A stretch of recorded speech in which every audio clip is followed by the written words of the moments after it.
디레버리징. 부동산은 부의 척도인가? 일반적으로 부를 축적한 사람들은 노동과 투자 경영 방식에 대하여 다른 사람보다 경쟁력 있는 재주를 가진 이들이다. 이들은 경제 관련 새로운 지식이 발생하면 부를 증가시킬 수 있는 원동력이라고 보고 항상 소득과 연결시켜 생각한다.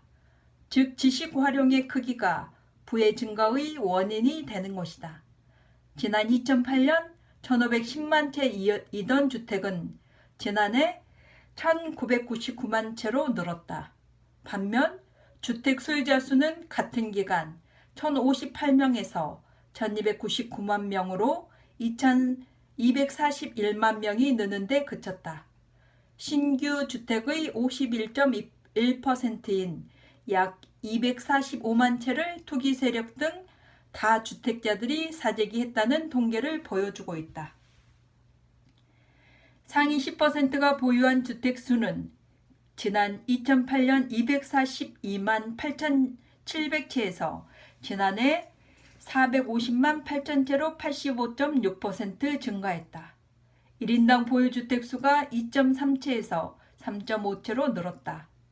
상위 1%의 경우 정도가 더 심해 지난해 기준 1인당 7채를 보유한 것으로 나타났다.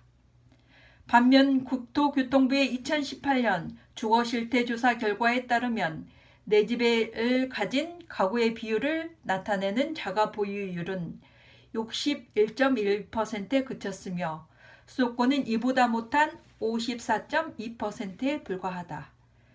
지난 10년 동안 정부가 공급한 주택이 서민을 위한 주거 안정이 아니라 다주택자들의 불로소득을 노린 부동산 투기 수단으로 활용되어 온 것이다.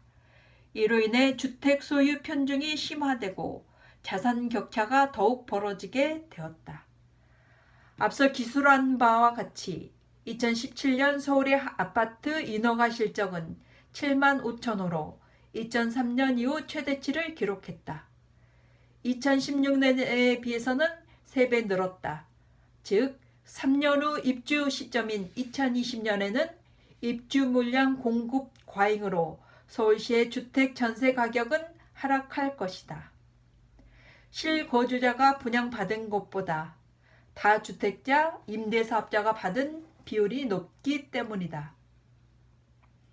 전세가격 하락은 2021년 주택가격 하락, 2022년에는 주택 경매 증가로 이어져 2023년에는 대출금융사 부실과 같은 과거의 유사 패턴을 답습하게 될 것이다. 그에 따라 전세가격 하락, DSR 규제 강화 등으로 인한 차주의 채무 상환 불이행 위험은 지속적으로 증가할 수밖에 없다.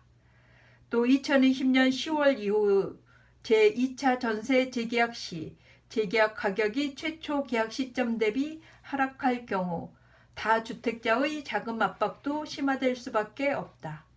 현재 수천 채에서 수백 채를 보유하고 있는 다주택자 투자자들은 2018년 1차 수도권 역전세 대란의 여파로 이미 파산 중에 있다. 이 경우 다주택자 투기자들에 의한 강남 마용성 지구를 중심으로 역전세 대란에 의한 다주택자 파산을 예상할 수 있다.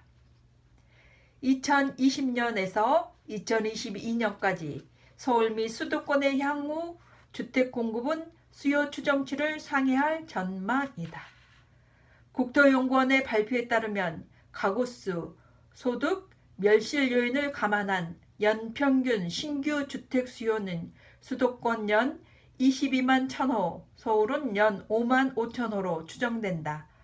반면 공급은 현 물량, 분양 물량, 정비사업 진행 정도, 인허가 전망 등을 감안했을 때 향후 5년간 수도권은 연 26만 3천호, 서울 연 7만 2천호가 공급될 것으로 추정된다.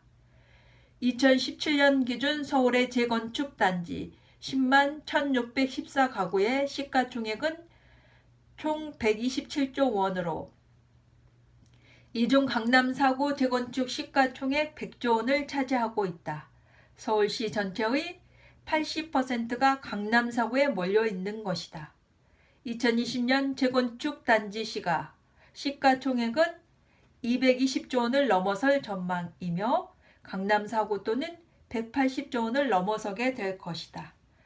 2019년까지 관리처분 계획인가 이후 물량 10만 호 중 60%인 6만 호가 강남 4구에 집중되어 있다. 현재 서울의 주택 가격은 강남구 반포를 기준으로 뉴욕 맨하탄을 넘어서고 있으며 상해 및 베이징 집값에 근접하고 있는 중이다. 이른바 세계 집값 중 가장 비싸다고 하는 도시의 수준을 다가서며 1제곱미터당 3만 불을 넘어설 기세이다.